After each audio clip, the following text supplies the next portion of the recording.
Welcome to the Low-Carb MD podcast. No one is beyond help. No one is beyond hope. As we've always said, we're bringing you medical information and cutting-edge science, but none of this is medical advice. Please seek out input from your own doctor.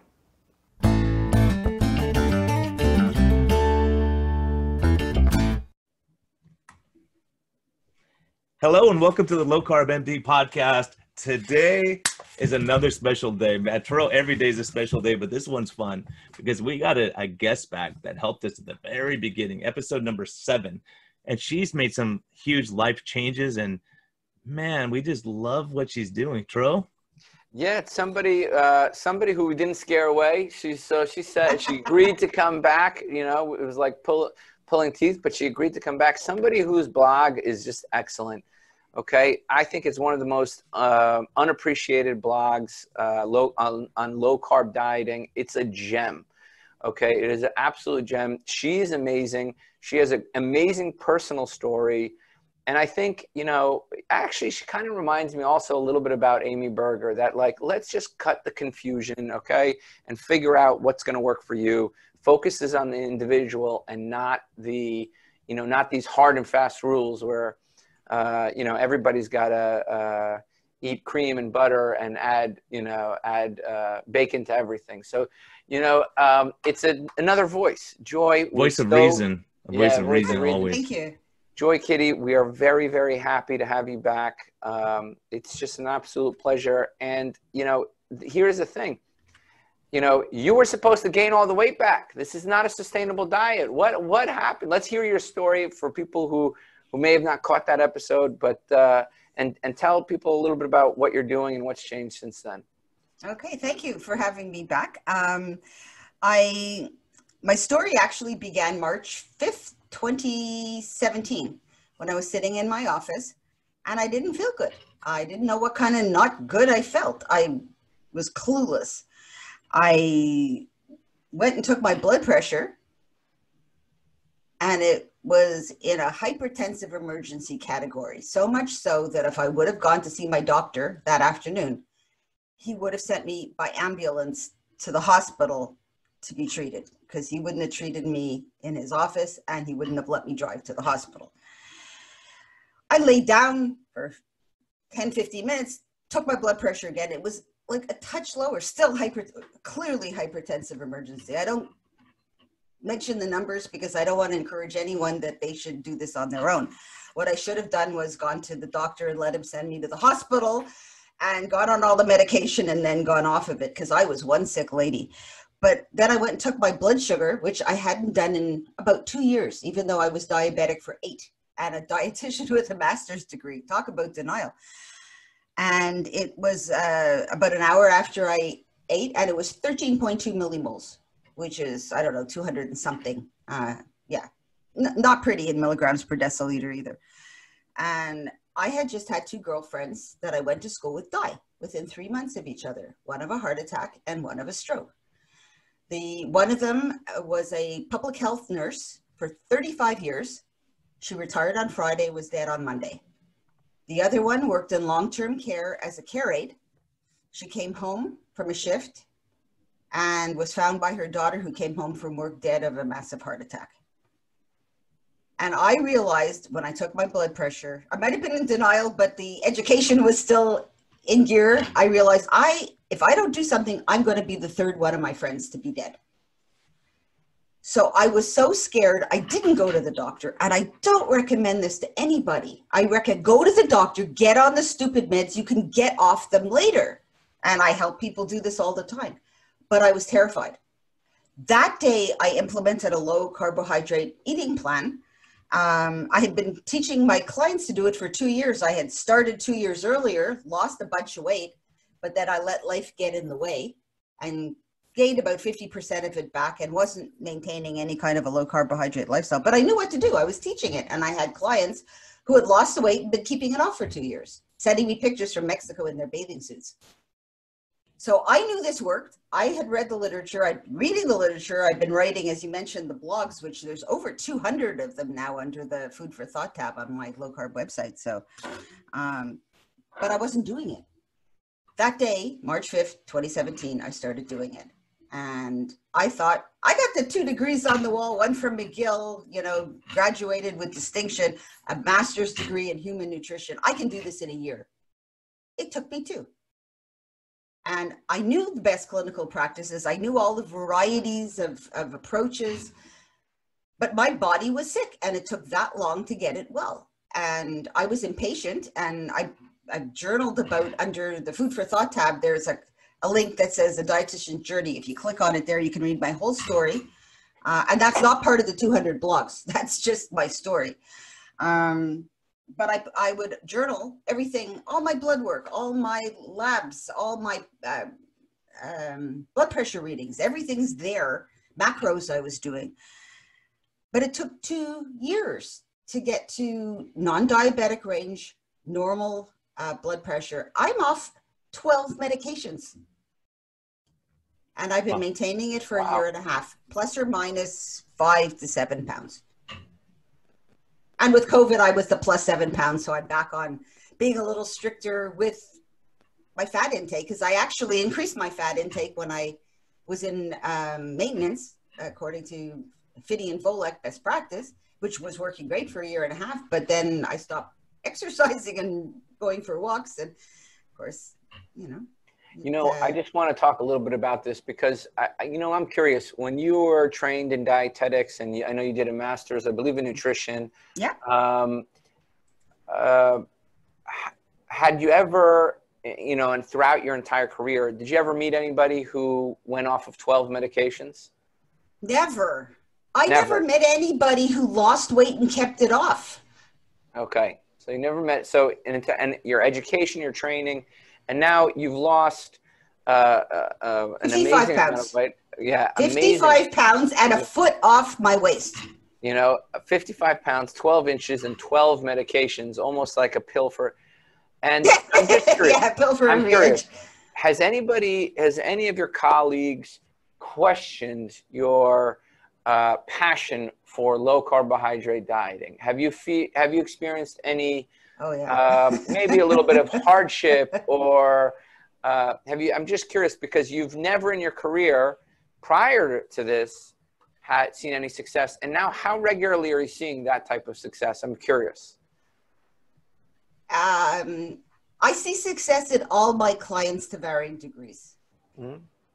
There's one client that I know of recently who just stopped trying. She didn't want to keep doing this. She wasn't following recommendations the way she should. She knew she shouldn't, and she said, I'm taking a break. All the other clients that I have either lost all their weight and achieved normal health parameters, which is, it's not just about weight. I'm very much about people achieving metabolic health. Because some people can do that without achieving an ideal body mass index. But a body mass index is a stupid measure. I go by waist to height ratio and your blood work, your lab work. And if they've got a good waist to height ratio and their blood work looks beautiful, the rest is aesthetics. They can lose weight or not lose weight. I really don't care. But I would say of the clients that I'm in touch with, probably 80% are successful to either completely successful or 80% successful. And they're sticking with it because they know that it's just a matter of time. They'll get there. Some people will give up on it because, I can't eat pizza. I can't eat. They're thinking about what they can't eat. And I say, you know what? I like my toes. I like my eyes. There's things that it's not a question of I don't like pizza. I love pizza. I love bagels. But, and no, we're not going to get into this again about pizza and bagels, trope, but whether New York ones or Montreal ones are better. No, the New York ones are much better. I won't tell you who makes them, but we got excellent New York pizza and bagels now. Yeah, well, you know what? It's probably just as well that the best one is in New York, and I live in Vancouver and can only get the Montreal style ones in one place because I can avoid that place. I don't eat that stuff because if I eat it, the more I eat it, the more I crave it. Because it triggers the insulin, triggers the dopamine, it tickles the pleasure center of my brain. And we got into this last time, Brian, about dopamine and the pleasure centers. I just don't go there because why would I want to go into that whole craving routine? And it's not like I'm depriving myself. I'm indulging myself in health. And the way I do that is by naturally limiting the things that interfere with me continuing to be healthy. You know, did anybody question your way? Did any of your friends or colleagues from dietetic school or physicians in the area, did any of them question anything that you're doing? Because we've faced a lot of criticism, and I always wonder, you seem so sensible. I feel like nobody would ever question you.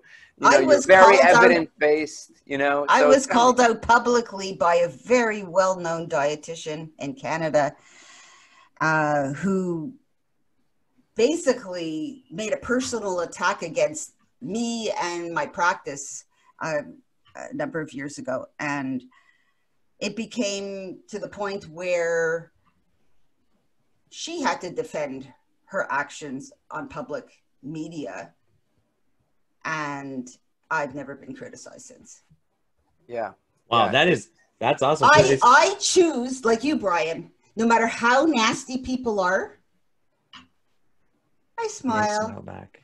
I don't engage in, you know, unlike some people in the room. Unlike some people in the room. But you know, we all have our role, and I'm really glad when Tro calls out, because I think I'm kind of, as a matter of fact, just the other day, some guy tweeted some nasty thing because I'm talking about my patient's success, and the guy says, well, they smell like terrible stuff, and they're like keto crotch, all this garbage. I'm like, oh, jeez. How many you come to my clinic for a day, and you watch these people, because he was making this thing saying they smell like acetone. And I was like, have you ever smelled a diabetic foot ulcer? Yeah, exactly. I was at the ward at USC, and it was one of the things I'll never, ever forget. It's like rotting ingrained flesh. in my brain, rotting flesh. And when you see that, you say, you know what? I can handle a little ketone, which I don't smell on my patients, by the way. But you know what? Ladies who go and get their nails done with those fake nails, it's acetone. They smell like acetone too. So nobody complains about the ladies with their false nails and smelling like acetone. Yeah, but when you hear these attacks, and I get it, I understand. And I think, you know, I always, you know, when I get nasty tweets, usually it's from occasionally from a registered dietitian. And I get it because I know where their training was. As myself as a doc, I would have 5 years ago said these guys are crazy. I remember hearing these stories about people coming off insulin. I knew it was impossible. Like, that's the dumbest thing. These guys are You've seen the blog about the lady that I had who was injecting insulin, came to me 2 weeks in and said, I want to go on a low-carb diet. I said, you're going to need your endo to get you off insulin first because I'm not a CVE. Yeah. And the doc didn't want to do it. And I said, I will do this, and this, and you could monitor the meds. And we got her off insulin, and we got her down to almost, like, I think her hemoglobin A1C was like 6.0 by the time. Wow. Off of insulin. Wow. Off of insulin. She actually posted her story twice. She wrote a guest blog, and her goal was to conceive and have a child, which she's just had. Holy crap. I mean, look at this miracle. Right? Yeah. I mean, we heard of keto babies, right? Like, but I had to do it with the help of her endo, who was against low carb. I have to work with people's docs who are against this because I'm not a CDE. I don't manage the medication. I don't manage insulin doses. And when people are on things like sulfonylureas, I have to have them gradually deprescribed by a doctor. And basically, my approach is, these people want to do it, and I need to work with you so that they can do it safely. Will you do it? Well, they can't, you know, some will refuse. And then I'll tell them, see if your GP will oversee it. Because we have to do it. Someone has to deprescribe their medication. Yeah, but that's a huge deal. And that's the thing is, I'm actually tasked. I need help. But I'm tasked with writing a chapter on deprescribing medication, right? Have you read the paper? There's a paper written by, I can send it to you. So you know it all. Yeah, send it to me. Send me everything. I need help. There is a publication about deprescribing medication and the protocol for deprescribing, and I sent it to the docs I work with. It's probably with Mark Cucuzella. Mark, that's it. It's his paper. Yeah. Yeah, they're fantastic. So I'm trying to beg him to help me and let me be a co-chapter writer. Oh, he's brilliant. He's a brilliant, great person. We've had him on the podcast, and it's one of those things where you say, we've never dealt with this problem. How in the heck, in all these years of medicine, like, there's not a lot of literature out there. So I'm trying to write a chapter, and there's like, I have like a couple sources. I'm like, how the heck do I write a chapter on something that's not known? But you know, with the guidance of my little partner here, Tro, you know, I'm learning Deprescribing. I have a guy who was Also on. speak to, there's a doctor up here in the CCTN, Canadian Clinicians for Therapeutic Nutrition. Her name is Evelyn Bordois-Roy. Oh, Oh, we love Evelyn. she's She fantastic. deprescribes, and she's got a clinic in Montreal. Yeah, she's fantastic. Clinique Reversa, and Yeah. she knows all about deprescribing. Okay, and there's I know her. She's great. I'm gonna give her. she's a call. awesome, and she is probably one of the people in Canada who's the most well versed in doing it all the time. And she uses the same protocol, and we all use Mark's protocol. I can't use it directly, as I say, because I'm not a CDE, but I send it to the docs I work with and say, "This is how you do it," and and they great. do it. It's great. Your clinical experience is helping the doctors to understand better, and they're seeing it thinking, what in the heck is she doing up there? What's this My magic? endo, this is a cool story. When I started low carb the second time in 2017, I went to my GP to get my fasting insulin, fasting blood glucose. He wouldn't do fasting insulin. He didn't know what it was for. He didn't know how to interpret it, and he wouldn't do it. So he sent me to an endocrinologist. I said, dude, the test is like $32.50. You're going to send me to an endocrinologist at $300 an hour before she requisitions the test she's going to do. Give me the damn test. I know how to interpret it. I can't give it to you because you know how to interpret it. So he sent me to the endo. She gave me all the tests. And then 2 years later, when I lost all the weight, I wanted a new fasting insulin and fasting blood glucose. What does the doctor do? Sends me back to the endo. Of course, she runs the test again. How did you do this? I said, I told you how I was going to do it. I did it exactly how I told you. But less than 100 grams of carbohydrate is dangerous. I said, really? Where did you get that? You have to have 130 grams. So then I explained to her that the absolute amount of carbohydrate compatible with life, according to the DRIs, is 0. Where is that? Page 275 of the DRIs on carbohydrate. She wrote it down. I said, the 130 grams was just set up when they didn't know exactly how much the brain and the red blood cells needed. So they set that up as a safe guideline, but they really had no idea. Now we know your body needs 30 grams for everything, and it can manufacture it in your liver from gluconeogenesis. She's staring into space going, really? I said, if it was dangerous, I'd be dead. And then she looked at my blood work. She says, she says, your blood glucose is great. Your blood pressure is amazing. I want to put you on a statin.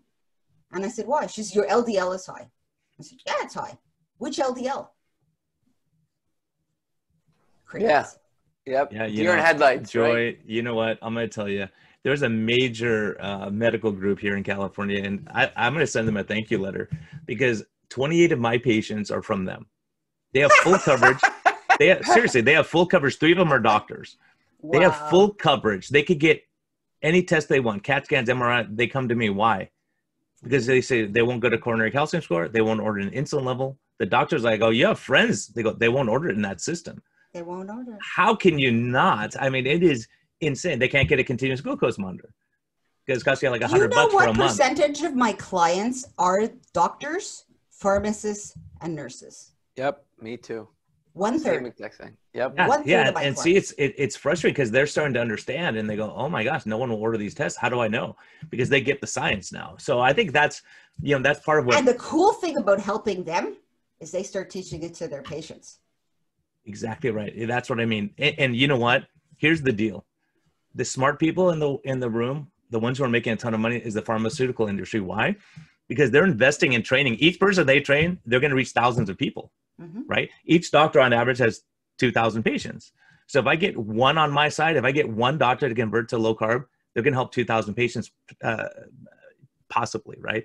So, and then those people are going to go back to their specialists, and that's how it spreads. That's why this podcast is very helpful. One person at a time.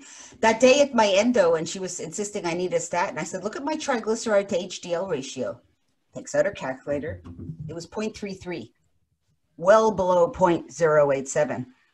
And she goes, oh, you don't need a statin.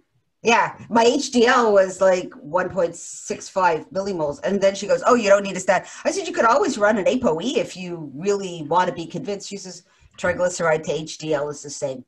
I said, yeah, it is. It's a reflex. That's the problem. It's a that's reflex. what she said. It's a knee-jerk reaction. That she said that to me. It is. I didn't even look at your triglyceride to HDL. I looked at your LDL and wanted to prescribe a statin. And she says, "Thank you for calling me out on that." Yeah, because they're not used to people who understand their stuff. And I think, for you, I respect you a lot because really, as a registered dietitian, I really respect people who say, look, this works and it's helping people, because your license is at stake, right? I mean, for a while, it was like I know the guidelines have changed significantly over the last couple of years, but at first, you were putting yourself at major risk of liability. For the first 5 years, I was putting myself at major risk until April of this year, when Diabetes Canada finally agreed with, very quietly, I put it all over my webpage and when you put it out there, as a matter of fact, I retweeted you and a lot of people said, you're irresponsible. This is fake. This is not real. I'm like, it's real. When I first wrote about the ADA doing it 2 years ago, people said it's not on their webpage. It's fake. It's fake. And references are always at the bottom of my article, and they're fully references, sometimes 13, 10, 13, 15 references. I do my homework when I do this stuff. And that was when I could breathe easier, because now it was best clinical practice in Canada. But do you know why I have over 200 referenced articles on my webpage? So that when someone would say this is not best clinical practice, I'd say, there's the clinical practice. There are the studies with saturated fat. There are the studies with cholesterol. There's the studies with diabetics. There's the studies with hypertension. Where is it not? And it was there as evidence. Diabetes Canada started following me a year and a half ago. Evelyn Bartois-Roy said to me, "Do you know they're following you?" I noticed, she watches my back. She's a great lady. I was freaking out. I was so paranoid. So every time I would write about American Diabetes Association and what they were doing with their position paper, I would say Diabetes Canada is still evaluating the evidence and has not yet made a decision. I wouldn't say anything. They're in the process of evaluating and they're making a decision. And I did this for every article about the European Association for the Study of Diabetes, the American Diabetes Association, all of their support of low carb and very low carb, also known as ketogenic diets, as being best clinical practice. And the ADA went further to say it was the best evidence for controlling glycemia, which is like, thank you. Like, yeah. Why would a disorder that affects that is affected by carbohydrates be improved to the best degree by limiting carbohydrate? It's like, duh. So when it's hard because, Tro and I have a little bit different temperament. That's just the way it is. Right? Really? I can't tell. But what's funny is whenever these people come out of the woodwork and try to debate me, they'll say, "Show me the study." It's like, why do I got to do your research for you? It's there. The burden of proof is not upon me. So I'm just going to give them your website. But here's the problem. By the way, I have a link on my website for MDs and healthcare professionals. And I've taken all of the ones about studies and ADA and diabetes. It's all on one thing. So they don't have to search through the 200 articles. For MDs and healthcare tab. Yeah, it's great. I'm just going to send them your way because I think but the problem with that is they have to actually read and educate themselves. There's a lot of uneducated people, and they've learned something in med school 30 years ago, and then they're still going to stick to that. But I was the same way 5 years ago. Where were you? Same thing. Where were we all 5 or 6 years ago?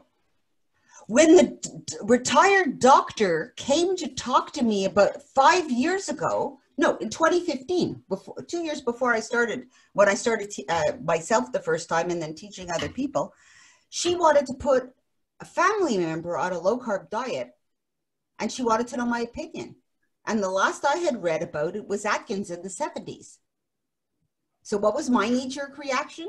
It's going to cause them a heart attack. Then she said, "Have you read the blogs of Jason Fung?" And at that point, Jason hadn't written any books. He was just starting up his clinic in Toronto. He only had reams and reams and reams of blogs that were like so disorganized, but all linked to the original research. Brilliant. So I started at the beginning and I read through. He had a year and a half of blogs at that point. That's in 2015. And by the time I got halfway through, I said to my current clients, "I'm going to be changing my practice. Do you want to wait 2 months or 3 months for me to do your meal plan according to the best clinical practices that I've realized? Or do you want to do it the old way? They all waited. Guess what? There were 3 women at that point who were obese or morbidly obese, who had either diabetes or pre-diabetes, hypertension, the whole metabolic syndrome. All 3 of those women are slim. These are the ladies who are sending me pictures of themselves in bathing suits before COVID of their trips. And when I started my journey, they were my biggest cheerleaders. They would like my blog. They'd like they were cheering me on because they knew it worked. I taught them how to do it, and they've been successful, and they're still successful. Yeah, I think like I tell people, I can't unsee what I've seen, and all of us are the same way. That day, my whole practice changed. And even though I still use Jason's approach with a subset of my clients that it works really, really well with. A lot of my postmenopausal and perimenopausal women, it doesn't. I use different approaches. There are a lot of different approaches. And when I was preparing to speak at the low carbon ketogenic conference that Quadjo set up in Ottawa, beginning of August, I decided I wanted to talk about there's no one size fits all low carbon ketogenic diet. Like he asked Ivor, what do you want to talk about? He asked Dr. Mason, what do you want to talk about? He asked me, I knew, because people have got this idea that a keto diet is what they see on the internet. No specific sites mentioned. And they think that's a huge point. That's what they think a keto diet is. And the macros of that, what I call it a popularized keto diet, and it's not that it's wrong. It works for a subset of people.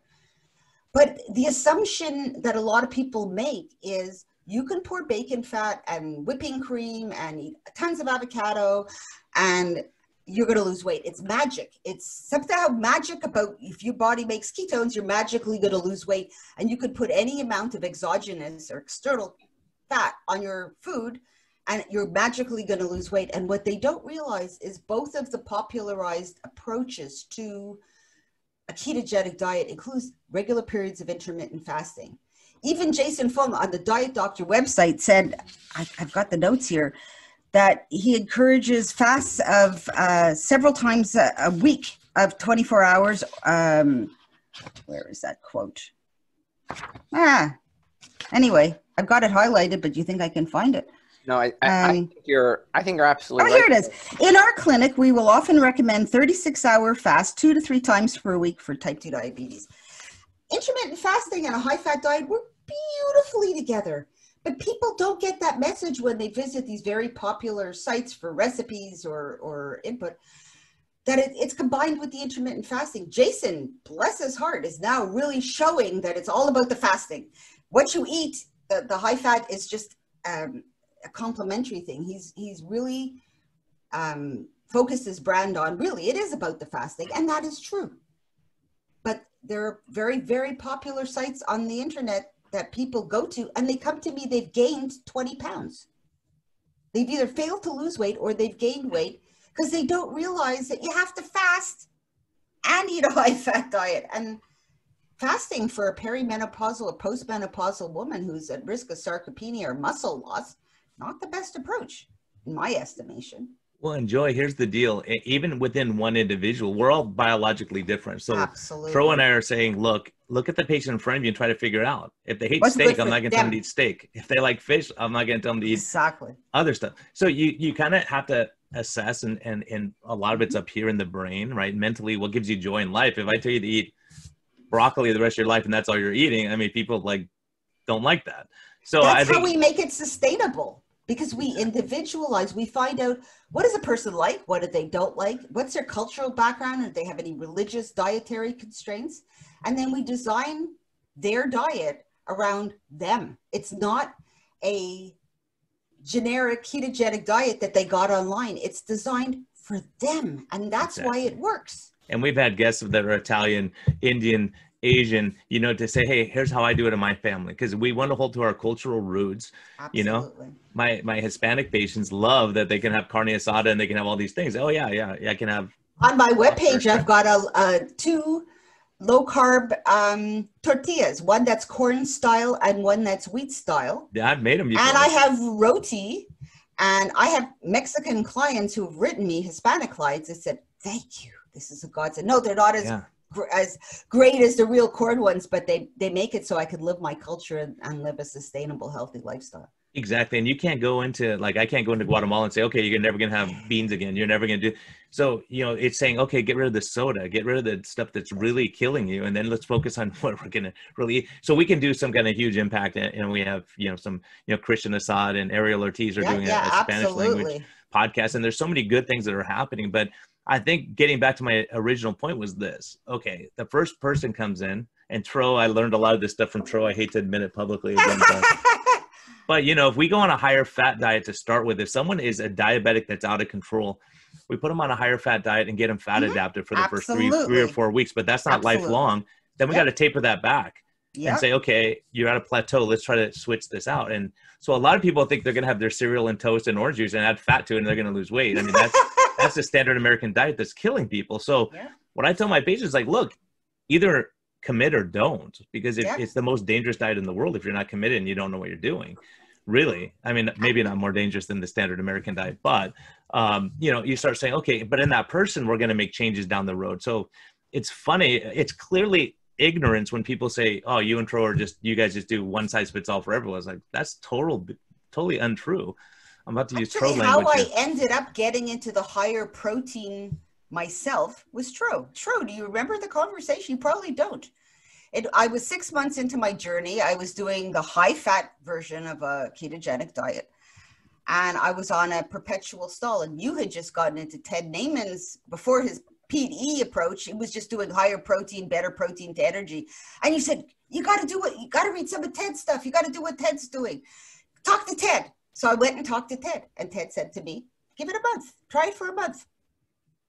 There was no looking back. But I agree with you. We start people on the higher fat to get them fat adapted. But if we don't individualize it after that, they're not going to have the long-term success because, and this is the other thing, besides adapting it to them after they're fat adapted and adjusting the macros for them and their culture and their religion and all of these things, it's a therapeutic diet. And what I've come to realize, and this is where Gabor Dozzi's work comes in, and I've done some summaries of his talks because he's so heady and talks up there, no one can understand him. So I call them, you know, my articles are science made simple. Those two are Gabor made simple because I make it so that people can understand what he's talking about. When we become more insulin sensitive, we are more able to tolerate small amounts of unrefined carbohydrates that we couldn't before. And which order we put them in, the order of and how much they're processed in, meaning how much they're ground or not ground or liquefied, will depend on how they're processed by our body and the hormones that are involved. So what I've started to realize, and this is really the last year, is if this is a therapeutic diet, that means it's used instead of medication to achieve health outcomes. So when people become insulin sensitive and they're in remission of type 2 diabetes and hypertension, with either glucose testing or continuous glucose monitors, we can start seeing how they respond to small amounts of unrefined carbohydrates, which is where having Hispanic or South Asian or Chinese clients come in. They can start introducing small amounts of legumes into their diet, chickpeas in small quantities that are not ground, that are whole, that are cooked from dried, and find that they get no glucose spike and no insulin spike from it. And that's a critical point. You know, I have a lady just recently, and Tro's going to like this story, but just yesterday I met with her and I was looking at her glucose, and she has a continuous glucose monitor, so I'm seeing her flat, perfect, everything great, boom, spike. So I said, what the heck happened on Wednesday? And she's like, oh, doctor. And she speaks Spanish. Oh, doctor, my apple tree had an apple that was so beautiful, so I ate it. And her sugar spiked. She goes, and it spiked, and she goes, like, now I know why Adam and Eve shouldn't have ate the apple because it screwed up my stuff. So she was like, and I was like, just an apple, really? Anything else? She goes, no, just an apple. And guess what? The same lady 2 weeks before had pineapple, and it spiked her sugars like crazy. So for her, I'm like, and she saw it. She did. She goes, I know I didn't have another one because I saw what it did. So it's one of those things where people are so ingrained, like, Remember a big diet company just said not too long ago, or now a couple of years ago, fruit is free. You have obese people, eat all the fruit you want. And guess what? They had an explosion of diabetes. And they said, well, maybe we'll Fatty retract liver this. disease, probably. Yeah, maybe it's not free because they're causing fatty liver disease and their patients got worse. Their people got worse. It's not free, you know, because they thought, oh, people can't eat enough fruit to get fat. You Yes, were you talking can. about individualized. Did you see that study? I think it was about 2 months ago, and I wrote about it. I think I wrote about it. So many articles and so much time about identical twins and how they respond in a continuous glucose monitor. This was in June. And identical twins don't have the same glucose response to the same food. And it's believed because their gut microbiome is different. So how we process carbohydrate not only has to do with our own genetics and our insulin resistance and our livers and our pancreas and where our fat is, but it has to do with our gut microbiome, which that Israeli study in 2015 showed. But the study with identical twins showed the same thing. So you can't even have identical twins on a continuous glucose monitor, feed them the same food. They don't have the same. So it's got to be individualized. Yeah, and I think that's the take-home message. That is what's so important, and saying what's acceptable to that patient, what is something sustainable. Because if you tell my Latino friends, look, you're never gonna have a tortilla the rest of your life, forget it. You tell an American that, hey, you can't have bread ever again, they lose their minds. It's too crazy. Like, I can't live my life that way. But if you say, hey, just don't eat bread, but you go out to your anniversary dinner and they have the best bread in the world, have a piece. If you can handle it, it doesn't. Can I make a recommendation? Yes. Based on Gabor Dozy's work, he read 4,000 papers before he gave that talk in Prague. 4,000 papers. I mean, you guys and I all read a lot. We don't read 4,000 papers. He's a machine. It's you do. Tro. Yeah. You have to, because you argue on Twitter. You have to know more than everybody else. You better dang well know. Yeah, absolutely. But where was I going with that? He read 4,000 pages before his talk. Yeah, it's the order that you eat the food. So what I tell my clients, it's a special event and you want to have a tortilla or you want to have some rice, have it after you've had your protein and your vegetables. Mm.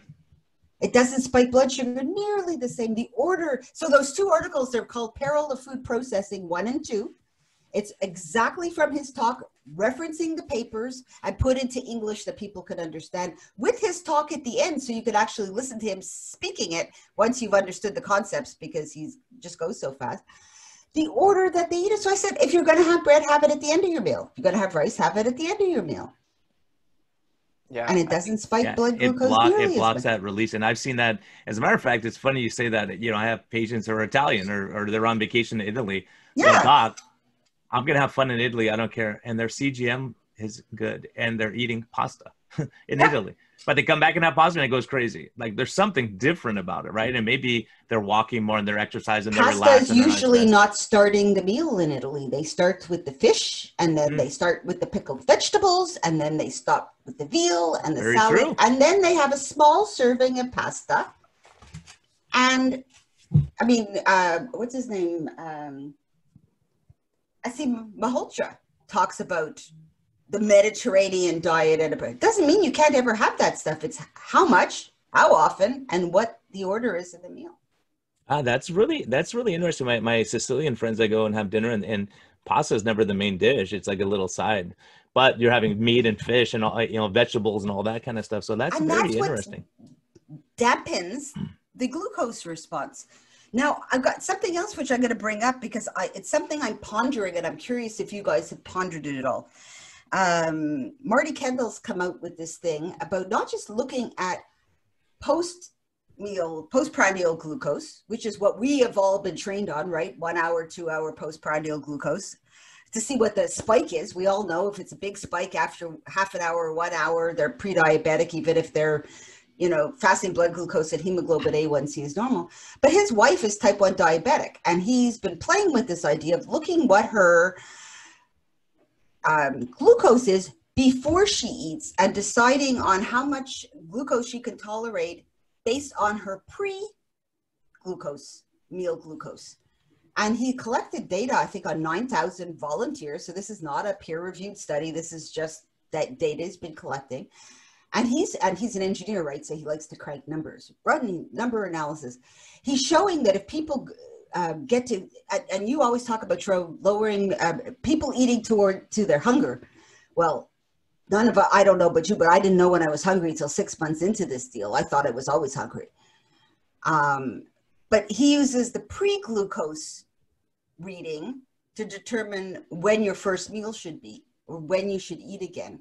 So finding your hunger threshold, what is that blood sugar number associated with legitimate hunger that should prompt you to eat?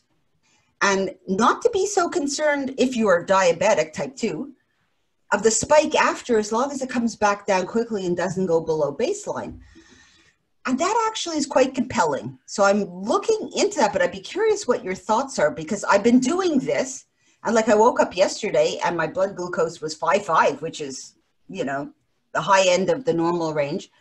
And that's high for me. It's usually like 4.9, believe it or not, after being type 2 diabetic for 8 years.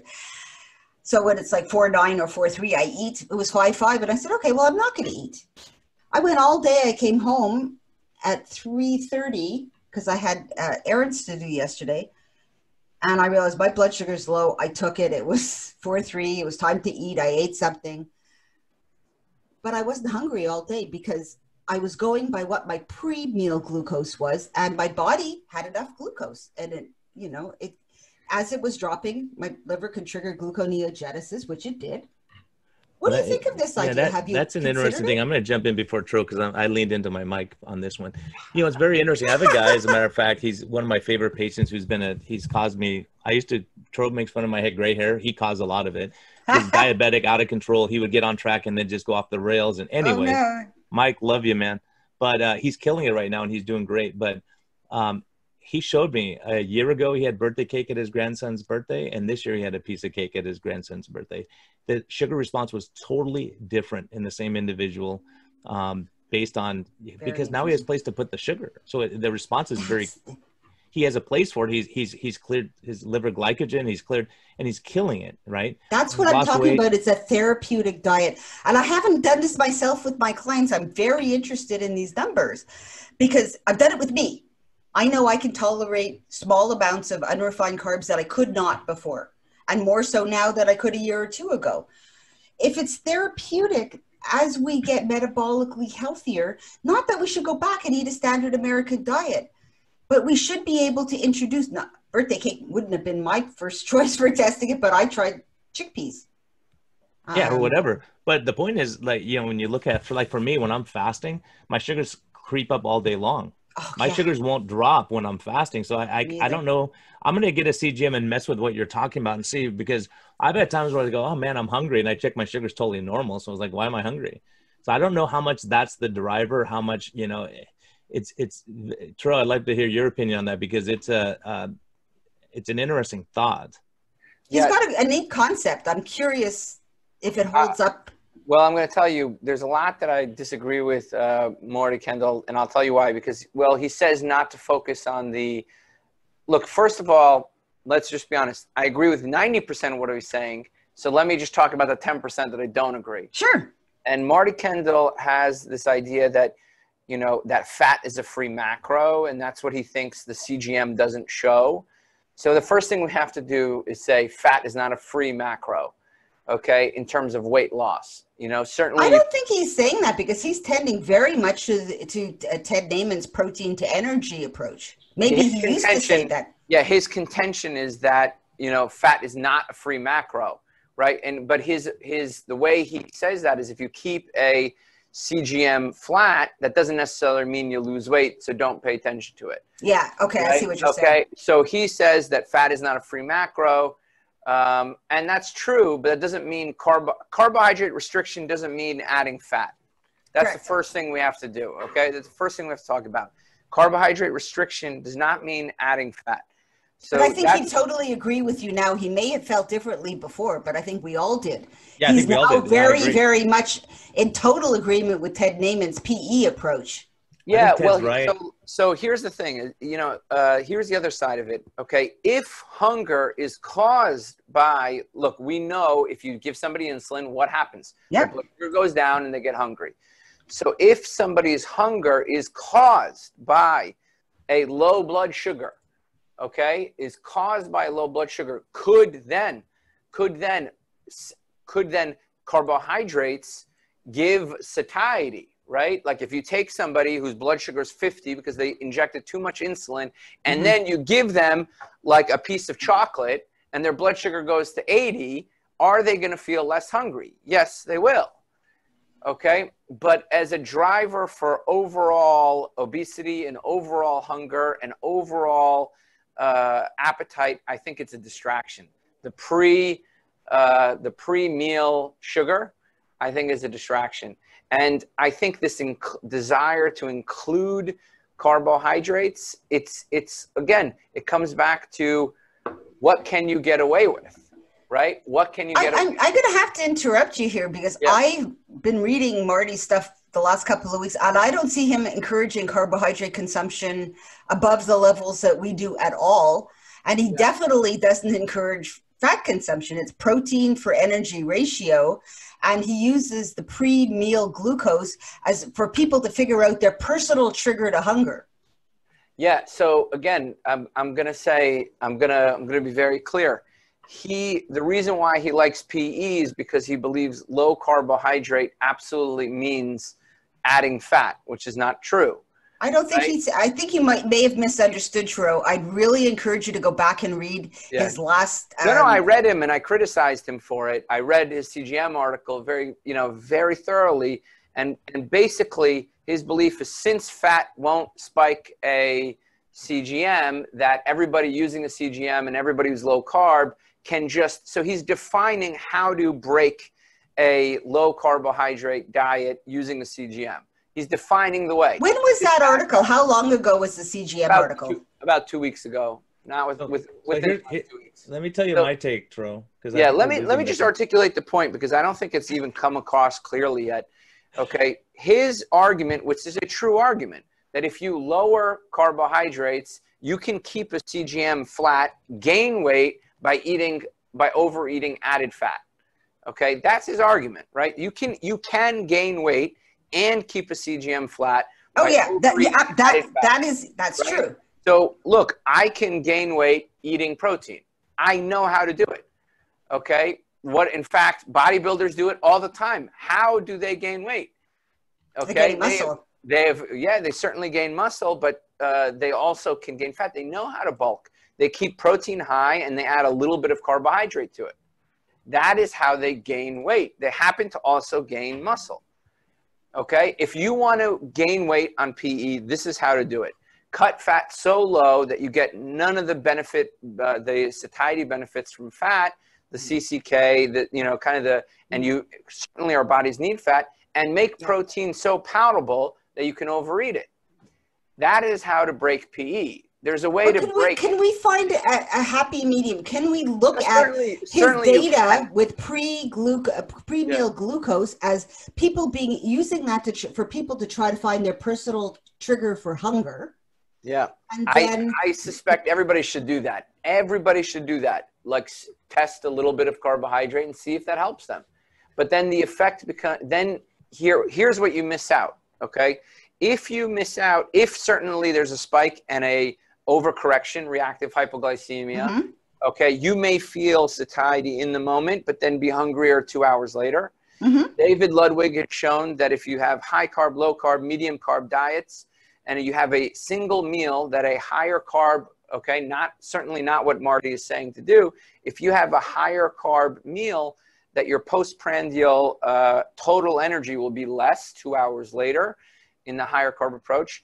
Your RMR, as you add carbohydrates, will certainly seems to, well, I shouldn't say that, REE, resting energy expenditure, seems to go down. Okay, and you're not leveraging, and it's, okay, what are you missing out? If you add the carbs, you're missing out on the fat, so you may not be getting that, satiatal effect from CCK. So it matters, what do you gain? And what do you lose?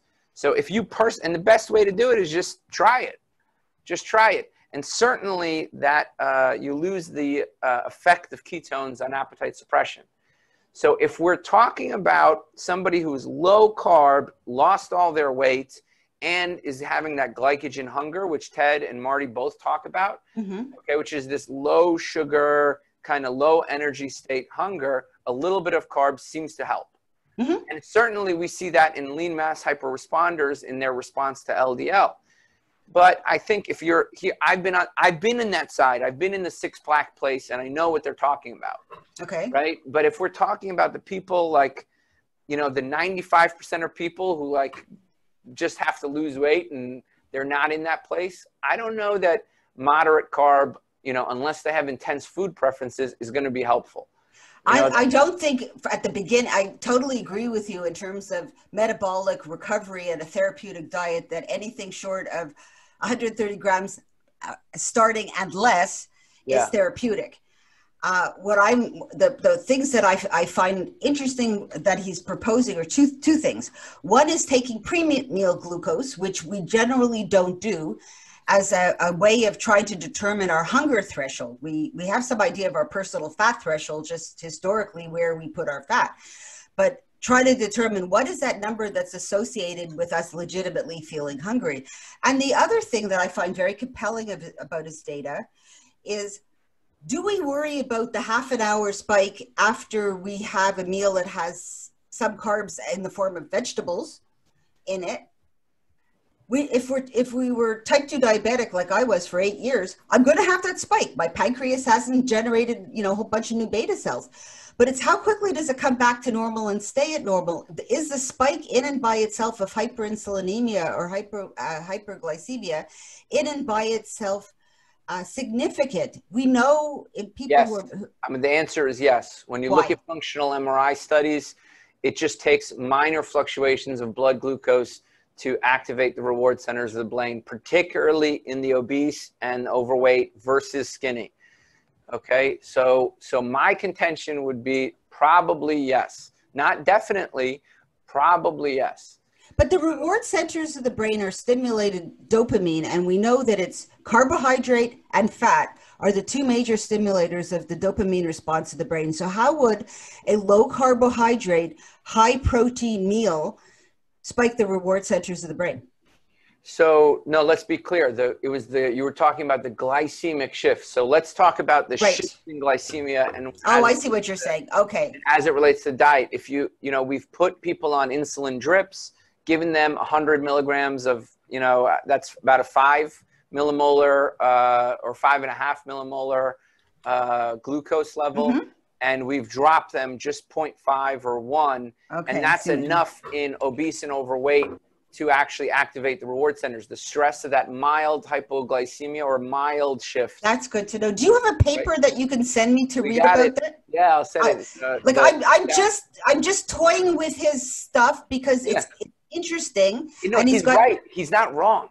But right. I want to temper it with some other stuff, because in there is the truth somewhere. And if you have the studies that show this, what happens with the reward centers, and you know me and the dopamine thing, that's where my master's studies was. So please send me those papers. I want to understand what he's seeing and try to temper it in a evidence-based context. Well, I think Ted and Marty both probably work well for the leaner people. So like kind of the leaner. I think just my clinical experience, I'm not a brilliant person like you guys, but read a lot of studies, but I'm looking at my CGMs and I try to learn from what I'm seeing. Yes. And so what I see is I'm learning a ton. Like I have a guy, which was new territory for me, lost 44 pounds on a liquid diet that by the way, the NICE is pushing now, right? He lost 44 pounds, but he's lost like 800 pounds over the years and gained it back, will lose it, gain it. But he's done this yo-yo thing. So I get him, I go, look, it's going to be a big struggle. So basically he goes from 600 or 800 calories a day. He's eating about 3,000 calories a day. First 3 weeks, 0 weight loss, nothing.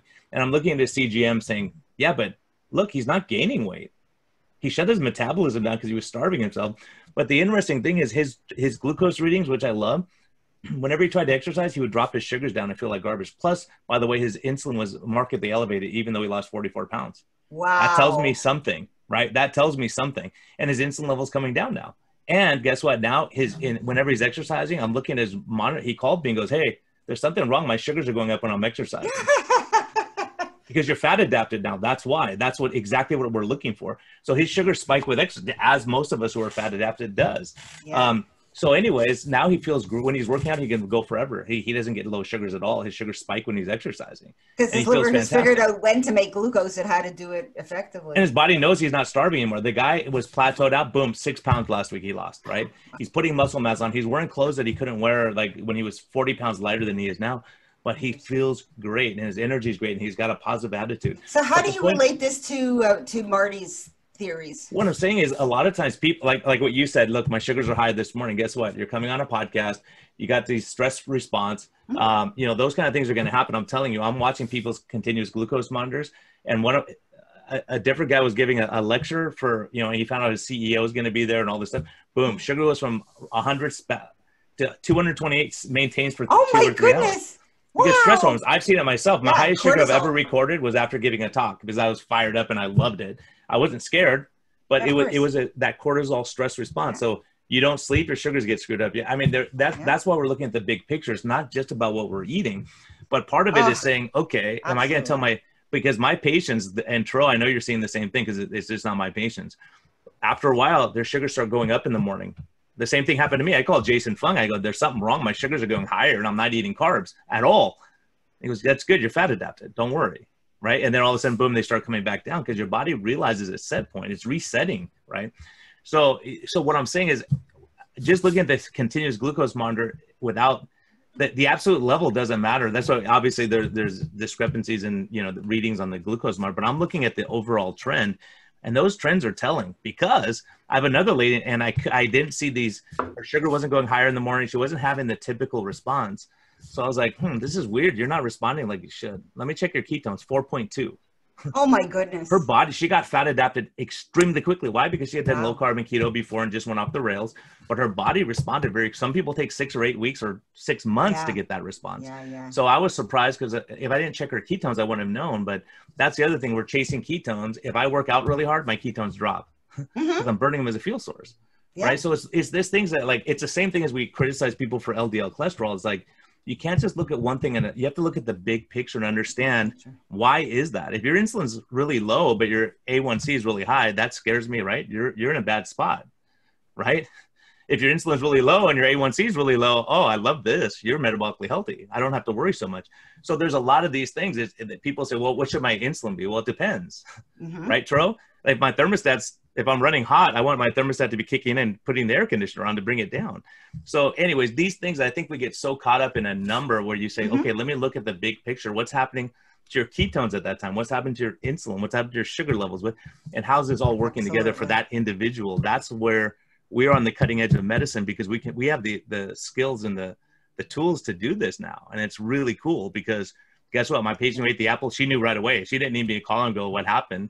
She was like, and people who can't afford to use a CGM, I've taught my clients how to use just a regular glucometer to do the same thing. Yeah, you don't have to have I mean, we talk about it a lot just because it's so damn easy. It's more convenient. Yeah, it's more convenient. You can do it anytime. You can do it before you work out, while you're working out, after, and you teach yourself. So it's like people get it and they come to me and go, hey, doc, look what's happening. I'm fat adapted. Look at this. And they get it. They don't need me to tell them anymore. That's what I love. And then they can teach the next person. You know, and that's how it works. So yeah, I think we get caught up in the minutia sometimes, but you know, I think there's a lot of balance. Too in what people are eating. We were talking about this before we went on the air, but it's the sleep too. Sleep, stress. Sleep will raise cortisol. Like that, your cortisol went high. When people I do over an hour, sometimes an hour and a half assessment, depending how metabolically unhealthy my clients are. And I ask numerous things about their sleep. When do they have trouble falling asleep, staying asleep? How many times do they wake up?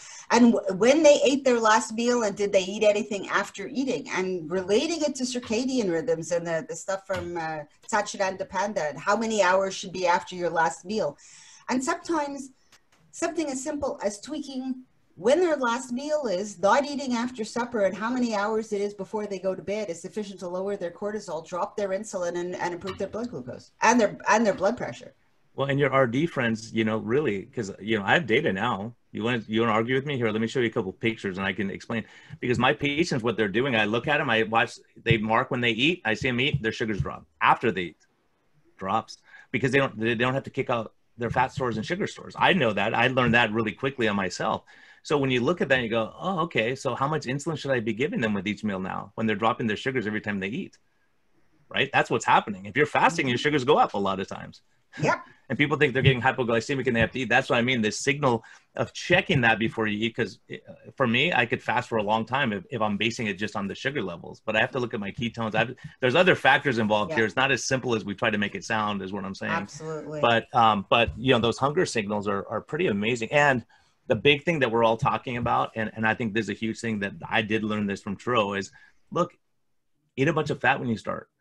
We'll taper that down. But what happens is people go all of a sudden go, oh, I didn't eat yesterday. I wasn't hungry. Like, and it's crazy to them. And that's the thing, is satiety. That's what these experts don't understand, is not being hungry all the time. Because you can lose weight. You could starve yourself and lose weight, but it's not sustainable.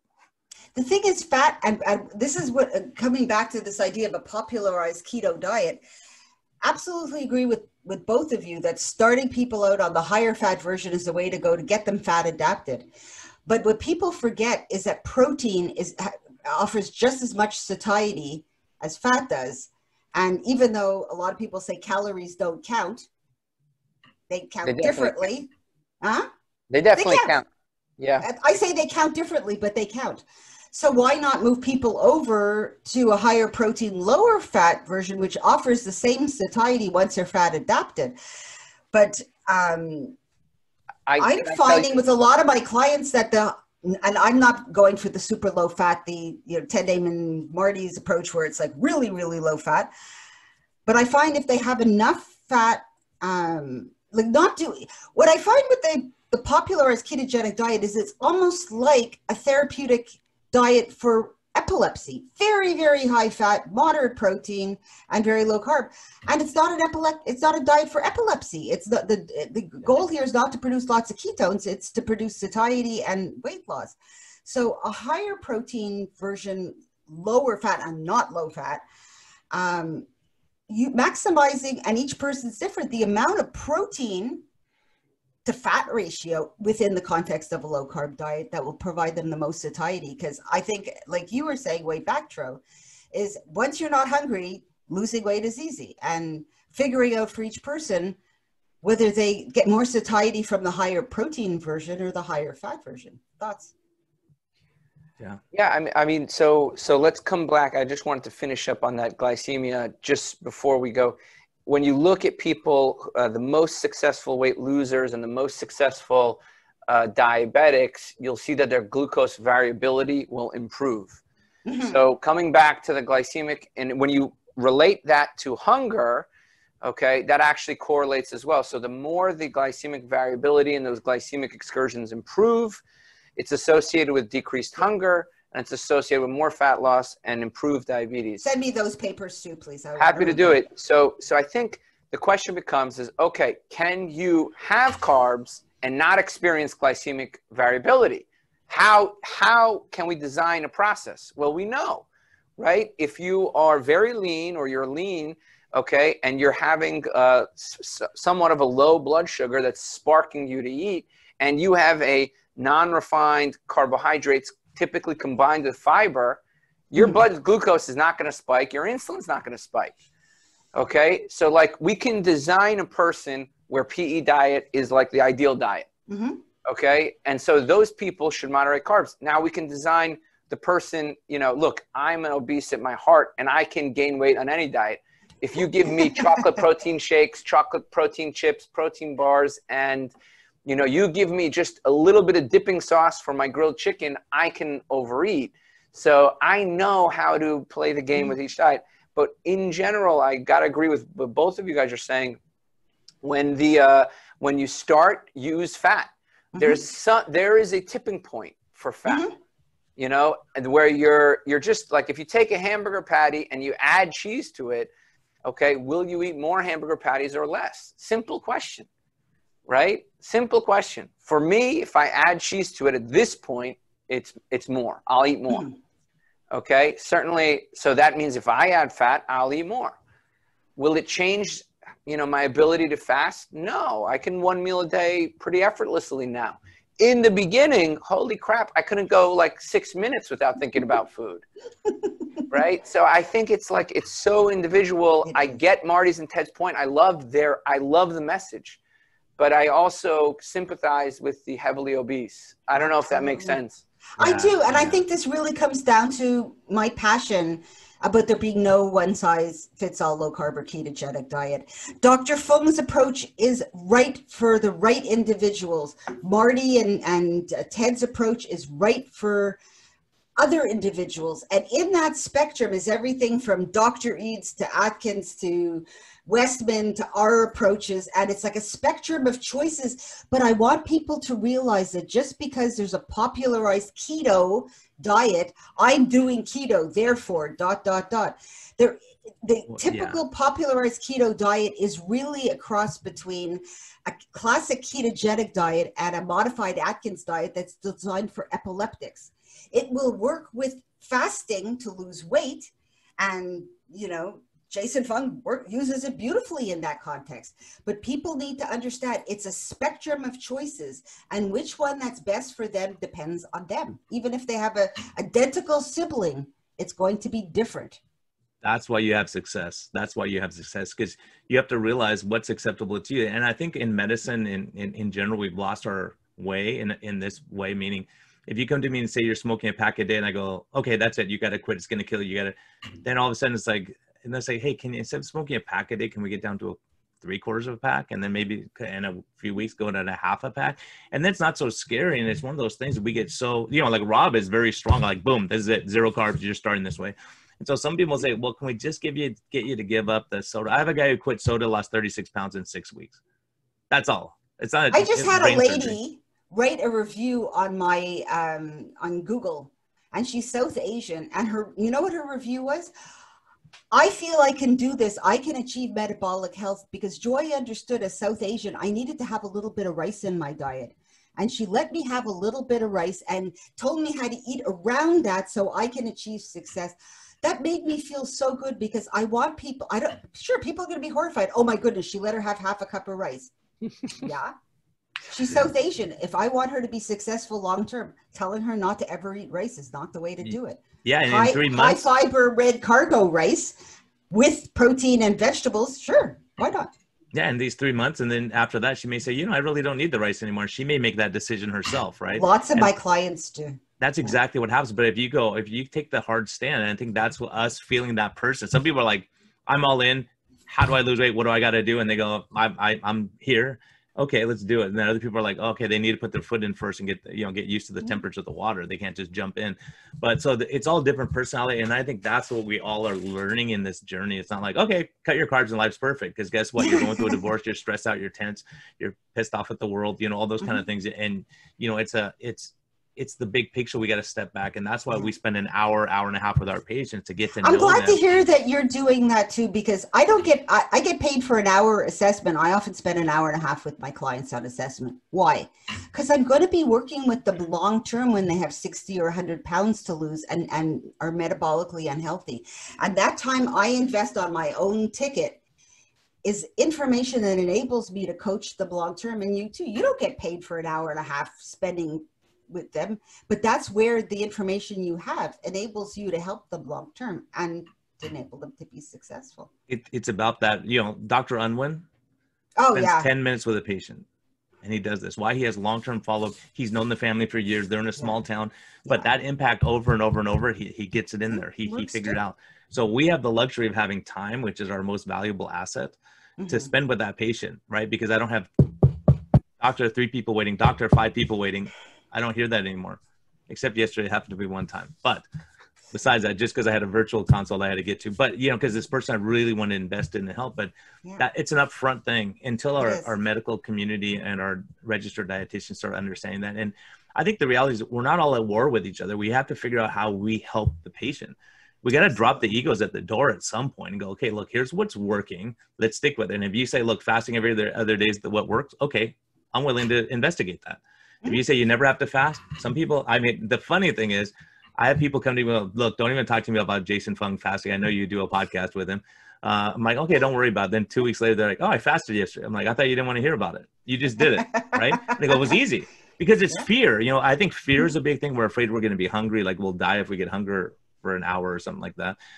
You know, there's so much of this psychological part of it that people don't, it's not just about what you're eating. It's about the stress and sleep. Like we all agree on that.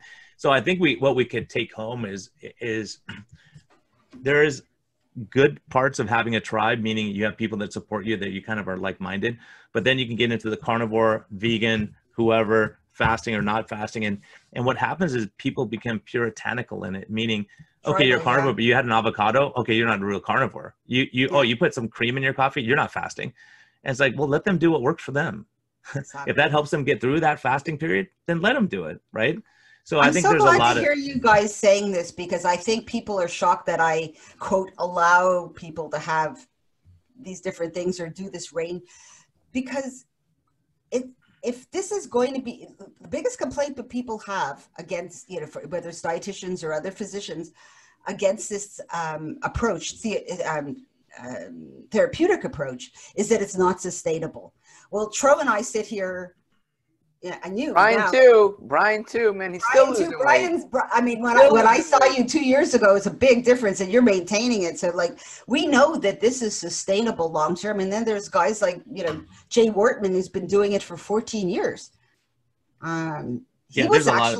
It just takes time. I mean, it's working and we're feeling better, and we're decreasing disease process and all that stuff. So I think when you look at the big picture, and the hard part about it is this. This is my reality as a doc and doing what I do, is I have to understand, and it's really not my part to understand, it's the patient's job to understand, are you that person who can have one drink and you're good? Are you that person who can have one cookie or one piece of pizza and you're good? If you are, then have it every once in a while. But if you're the one who has one piece of pizza, like my friend Rob Sivis, he has one piece of pizza and he gains 30 pounds because he can't stop. He goes crazy because he's addicted. I learned that from Tro. I learned that. I didn't realize about food addiction until I heard you talk 2 years ago. Yeah. And that's the point, is we all learn these things, and you look and you observe and you go, okay, look, am I that person or not? Right. And so then when you understand if you're patient, then how militant do I have to be? Because I have a couple, like the one I told you about, who this patient was on, Troy, you're going to like this, 40 milligrams of glipizide twice a day. Wow. 40 milligrams twice a day. I go, no, that can't be right. He goes, it's right. I go, it's not right. Now he's on 0, done. And the sugar, I glanced at it while we're talking, perfect. So it's one of those things you look and you go, oh my, but his wife, I look at her and she's relatively fit, and it's like, she can get away with more carbs than he can, just the way it is. He's diabetic. He has all this stuff, and his engine needs a major overhaul. She just needs a tune-up. Different patients, right? Different patients. But I said, look, if you're eating carbs in front of him all the time, you're going to sabotage him, right? We got to figure this out. So it's that of getting people on the same page and saying, yeah, if she wants to do certain things, she can get away with it. It's the big fallacy is this, like what you've mentioned already, that you have to add butter to everything's wrong. That we think carbs are the enemy of everyone, and it's Satan. It's not. Some people can have it. Like some people can have rice, and that same person who right now cannot have rice, in 6 months or a year will be able to have rice. Bingo. Bingo. That's it. You know. Is that something smart? I got 2 bingos on the same day. No. I think I'm playing the lotto. That's the thing. That's why Jason Fung is right. Ted Naiman's right. Marty Kendall is right. You're right. That's why we are right. We're all. It's like the blind man, the 8 blind men touching the elephant. The elephant. Yeah. You know, we're all saying the right thing. And Brian, you're so insightful. And I want to come back to something Joy said, because the individuality and the fact that she said, look, there's no one low carb diet. There's, the low carb diet that I'm doing now is different than what I did. What I started doing was going to sleep eating nuts and dark chocolate, like I literally, that's how I started. It was Me too, man. And like now it's like, I don't do that stuff. So, and I was doing 10 protein bars a week and losing weight. Now I don't remember the last protein bar I've had. So that clearly, these things change over time, and your relationship with food changes. But here's the thing, because, Joy, you really mentioned this and you hit it home at it, and I know you feel strongly about it, that there's not one diet, that each way you can do high protein, you can do moderate protein, you can do high fat, you can do moderate fat, you can do low fat, and still you can do moderate carb and still win. And Jim Johnson, a fellow Canadian of yours, okay, he has some interesting data where he literally takes human beta cells, and even some beta cells release insulin in response to fat, right? So, and there are some people who even have an insulin response to fat. So we have to keep our minds open that like, Absolutely. hey, you know, there's not a one size fits all approach for everybody. And you talked about the genetic twins having differing responses to carbohydrate. But, you know, we know this. We know that there's genetic, environmental, and unique individual relationships to food. So I love the message you're giving here that there's no one size fits all. Troy, you're not a zealot after all, man. I'm going to defend you now. No, Well, it's true, but I know you. Kudos you're to not. you, Tro. You debated Lane. You debated Oh, that other good. guy. Yeah. We'll I see. mean, all respect. You argue with them, but then you sit down and have the discussions. And all respect to you, because you set an example that, you know, we need to have these discussions. I do not set an example. In fact, do not follow my example, because I'll fight to the end to do it. And that's different. Brian's like, don't even waste your time on these people. These people are a waste of time. But you know what? When you say, you know, Gary Fettke is a coward, okay, and somebody who had to endure so much to preserve his license, that really gets me triggered. You know, why shouldn't I have a social media presence? Why shouldn't I confront these people? And why can't I do it in a positive way? That's the one thing Brian has taught me. Like, Tro, if you're going to go out there and, you know, call names and be arrogant, like turn it into a positive. Well, okay, let's come together, let's debate, and let's donate charity. You know, so you know, I get it's like I have Joy and Brian's voice in my head, you know, always leading me to the path of light. So, and I appreciate that. I so appreciate that. And Joy, we've been in this ride together. I've known you now. You know, we've been interacting on Twitter for a number of years. Yep. And your positivity, your information, like your website is a gold mine. Thank you. Is a gold mine. And nobody pays you for that. You don't get paid for that. It's just 40 hours for each blog that I write. It's 30 to 40 hours with research and writing for each article. And it's put out for free. And not only do you have to put out for free, but then you have to face publicly criticism. Okay. You have to experience hardship. You have to watch your back. Who's following me on Twitter? What are they saying? All to do things for free. Okay. And for service, because you know it's right. And I want to thank you because I know what it takes.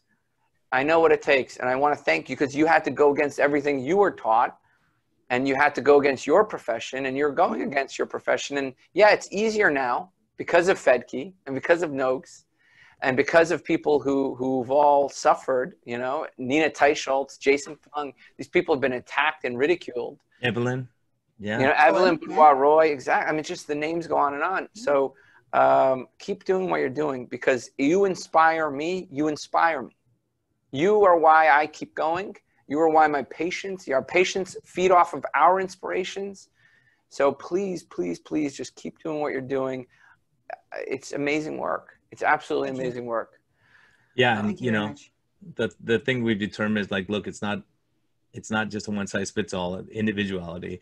And that we're the three worst business people in the world. Right? We are really. I give things for free, and we spend an hour and a half with clients. This is not a money-making proposition. And then get criticized on top of it. That's the best part. But, you know, what we take is not that many. You know, it takes me a little while. But, you know, I think about it. It's like, hey, I get up early. I could be with my wife, kids. I could be working out.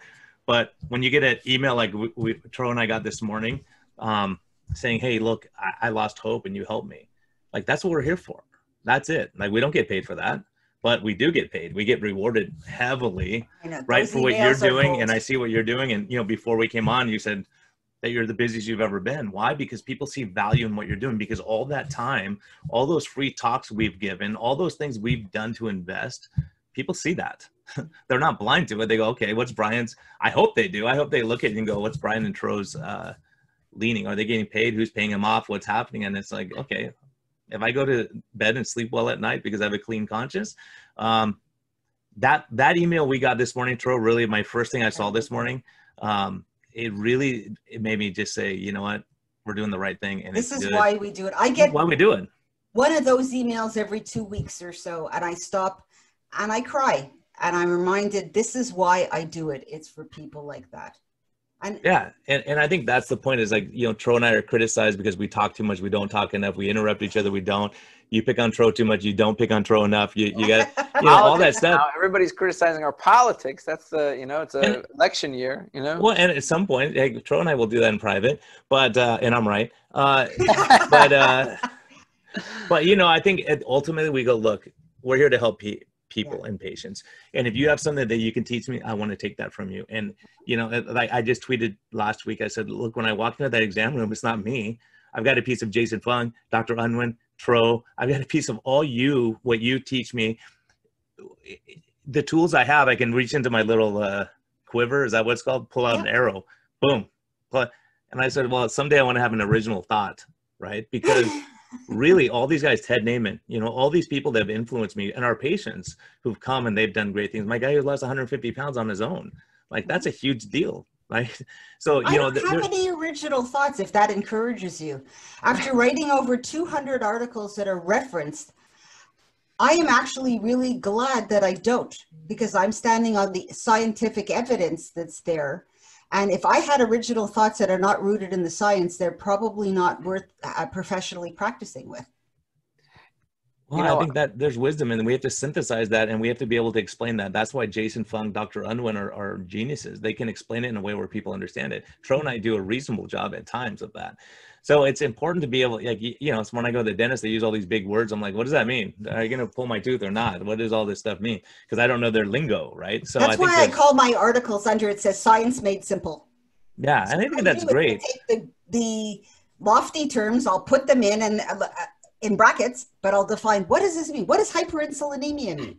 High insulin in the blood. And tell people how to link to you and how to find you and all that stuff, because your website is awesome. It really is. It's really, I've used it to look up articles. Thank you so much. It's LCHF-RD for low carb, healthy fat registered dietitian. And there's the Food for Thought tab, has the 200 plus articles that are referenced. Under there is a link called A Dietitian's Journey, which you can click on, read another 30 or 40 articles separate and apart from those that is my personal journey. And then for physicians and healthcare professionals who are looking for just the meat and bones of it, there's a tab called For MDs and Healthcare. And you can click on that and find studies, find the policies of American Diabetes Association, Diabetes Canada, etc. You know, one last thing I want to do, and we're going to close this out, Brian, because we talked about disagreements. I read everything Marty Kendall puts out. I have purchased Ted Naiman's book, and you know, it's sitting, and I purchased it so it could sit on my coffee table for my patients to see. It costs like $100. I forget what it costs, but happy to buy it. So I love these guys. I love the work that they do. And the disagreements we may have, we're talking about 1%. Absolutely. We have a 99% agreement with these people. And, you know, I just want to come back to one last thing you said, Joy, which is, you know, developing and cultivating respect. And Brian, you said this about always learning from these masters. You know, I've had discussions with Lane Norton, who I'm going to debate. And he's very concerned about the debate. He's very concerned, you know, how are we going to cite articles? What are we going to do? And I turned to him and I said, Lane, I was like, I have no issue. I don't want to get you in a gotcha moment. All I want to do at the end of the day is raise money for charity, exchange, prove my point, say what I believe. And at the end of the day, maybe I'll learn something. Maybe I'll walk away a smarter man. And so, and that, you know, I really was echoing the voice of both of you guys, particularly you, Brian. So that's it. We have to talk to people we disagree with, and we got to find ways to find common ground. So thank you guys. And at the same time, ending the tribalism. Like, we have other colleagues who do what we do. And there's this perception, there's these different camps, and we're different. And as you say, we have way more in common than we differ. And we need to have those dialogues so people can see there's choices and it's evidence-based. Absolutely. All right, guys. Where am I hearing music from? Thank you so much. That was weird. Thank you so much for everything, Joy. Thank you so much. We're going to end it here. All right, guys. We got a concert going on at my house somewhere, so I thought that Thank was you, Troy everyone. telling me to shut up. It's time to end the show. Oh, no. Yeah, this is our new theme song.